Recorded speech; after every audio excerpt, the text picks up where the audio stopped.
அனைத்து ஜோதிடர்களுக்கும் ஜோதிட ஆர்வலர்களுக்கும் இன்னைக்கு நாம சொல்ல போற இந்த ஜோதிட வகுப்பின் தலைப்பு மாத்ரு தோஷம். நம்ம பல தோஷங்களை இதுக்கு முன்னால பார்த்துருக்கோம். இன்னைக்கு நாம பார்க்க போற சப்ஜெக்ட் மாத்ரு தோஷம்.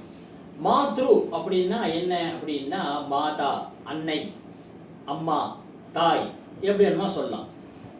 இப்போ வந்து ஜாதகத்தில் அம்மாவை பற்றி சொல்லக்கூடிய, தாயை பற்றி சொல்லக்கூடிய இடம் எது? 4வது இடம். 4வது லக்னத்திலிருந்து 4வது இடம். லக்னம் எங்கே இருக்கு? 1, 2, 3, 4. இப்போ லக்னத்திலிருந்து 4வது இடத்துல சந்திரன் இருந்து ராகுவால் இல்லை கேதுவால் பார்க்கப்பட்டாலோ, இல்லை அதே இடத்துல ராகுவோ கேதுவோ இருந்தாலோ அதற்கு பெயர் மாத்ரு தோஷம். அந்த அவருக்கு மாத்ரு தோஷம் இருக்குன்னு அர்த்தம். அதாவது என்னன்னா, போன பிறவியில அவர் வந்து தன்னுடைய தாய்க்கு சரியான மரியாதை கொடுக்காம அவமரியாதை பண்றதும், எட்டி உதைக்கிறதும், இது மாதிரி செய்கையெல்லாம் செஞ்சிருப்பாங்க. அப்படிப்பட்ட இருந்தால் அது வந்து 4வது இடத்துல, லக்னத்திலிருந்து 4வது இடத்துல. ஆனால் இதற்கு வந்து ஒரு விதி விலக்கு என்ன அப்படின்னா, குருவோட வீடாக இருந்து, அதாவது தனுசு, மீனம் இந்த 2 ராசி இடங்களிலும் சந்திரன் இருந்தால், இல்லை சந்திரனோட கேது இருந்தால் அப்போ வந்து இதற்கு எக்ஸம்ஷன்.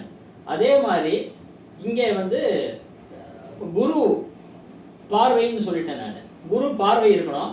இல்லை இப்போ குரு வீடே, இப்போ பார்த்தீங்கன்னா தனுசுல 4வது இடம். அப்படி பார்த்தீங்கன்னா இந்த இடத்துல சந்திரன் இருக்காருன்னு வச்சுக்கோங்க. லக்னம் இங்கே இருக்கு, 1, 2, 3, 4.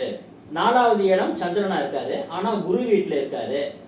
இங்கே ராகு கேது இருந்தாலும் சரி, ராகு இருந்தாலும் சரி, அப்போ தோஷம் கிடையாது. ஏன்னு கேட்டீங்கன்னா குருவோட வீட்டிலே இருக்கார்.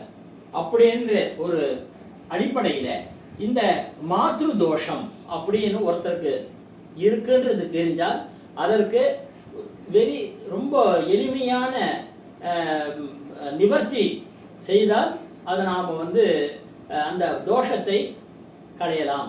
பித்ரு தோஷம் பற்றி பார்த்தோம். பித்ரு தோஷம் அப்படின்னு தலைப்பில் பார்த்தோம். இது மாத்ரு தோஷம் அப்படின்றத இன்னைக்கு உங்களுக்கு இதை சொல்லணும்னு. இதுக்கு அது மாதிரி யாருக்காவது ஏதாவது இருந்தால் இங்கே நீங்கள் இதில் சொந்த விஷயங்களை தயவு செஞ்சு குறிப்பிடாதீங்க. தன்னுடைய பிறந்த தேதி, நேரம், இடத்தை கொடுத்து, ஐயா நான் வந்து பரீட்சையில் பாஸ் பண்ணுவேனா, எனக்கு இப்படி ஆகுமா அப்படி ஆகுமான்றதெல்லாம் அதில் கேட்காதீங்க. தனிப்பட்ட முறையில் இந்த ஃபோன் நம்பரில் நீங்கள் தொடர்பு கொண்டு பை கன்சல்டேஷன், ரொம்ப கம்மியான தட்சிணை தான், நீங்கள் தொடர்பு கொண்டு கேட்டிங்கன்னா உங்களுக்கு உதவி செய்ய காத்து கொண்டிருக்கிறேன். இதை மாதிரி யாருக்காவது மாத்ரு தோஷம் இருந்தால் அவர்கள் பதிவிடலாம். என்ன பண்ணணும் அப்படின்றத கேட்டிங்கன்னா அதுக்கு உங்களுக்கு உண்டான நிவர்த்தி செய்யறதுக்கு என்ன அப்படின்றத சொல்லலாம். அதனாலே சில எப்படி புனர்பூ தோஷத்துக்கு வந்து தாமதம் இருக்கோ, அதே மாதிரி மாத்ரு தோஷம் இருந்தாலும் தாமதங்கள் ஆகும். கல்யாண தாமதம் ஆகும், படிப்பு தாமதமாகும், எல்லாமே தாமதமாகும். குருவோடைய இடத்த இருந்தால் அதற்கு எக்ஸம்ஷன் அப்படின்னு சொல்லி உங்களை அடுத்த யூடியூப் வகுப்பில் சந்திக்கிறோம். நன்றி, வணக்கம்.